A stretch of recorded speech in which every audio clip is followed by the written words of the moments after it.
Hello students, how are you? We are going to start Unit 10 Training in Sports Part 1 Strength and Types of Strength. It is the ability of muscles to exert force in single muscle contraction or to overcome resistance.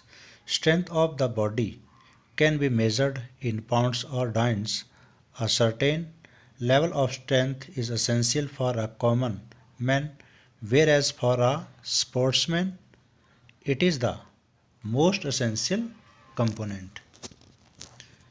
Types of strength. Different types of sport require different types of strength. First, dynamic strength. Dynamic strength is the ability to apply a force repeatedly over a period of time.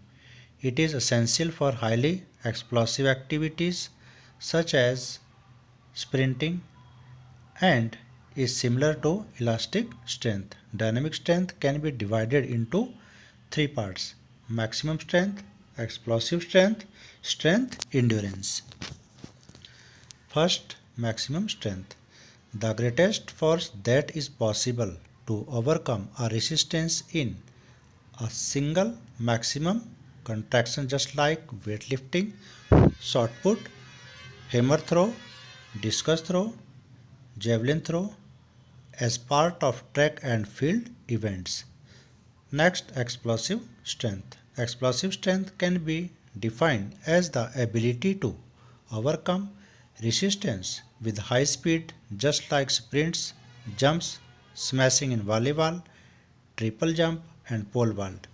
It is a combination of strength and speed abilities. Next, strength endurance. It is the ability of muscles to get over resistance of sub-maximum intensity of stimulus for as long a time as possible. For example, swimming, distance cycling, wrestling, long distance race, boxing, etc. Second, static strength. Static strength is also called isometric strength. It is the ability of muscles to act against resistance. Static strength can be measured by dynamometer.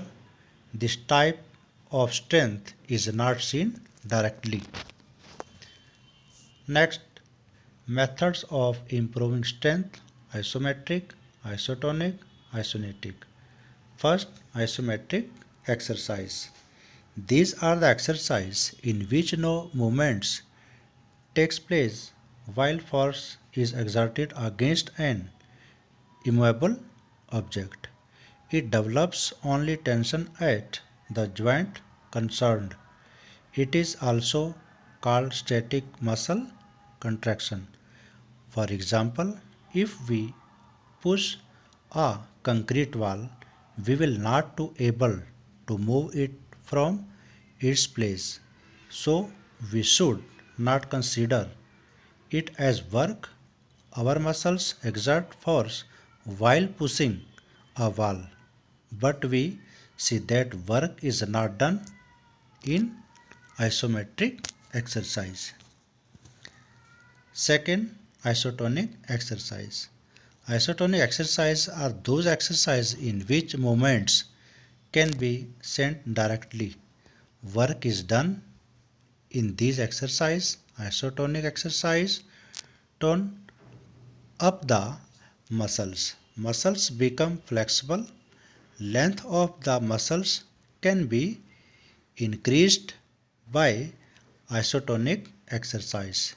These exercises are of much value in the field of sports. These are the best of strength development. Third, isokinetic. This type of muscle contraction where both the tension and speed are prefixed throughout the range of motion. This process involves development of maximum tension in muscles which shortens at constant speed at all angles. Okay, thanks to all.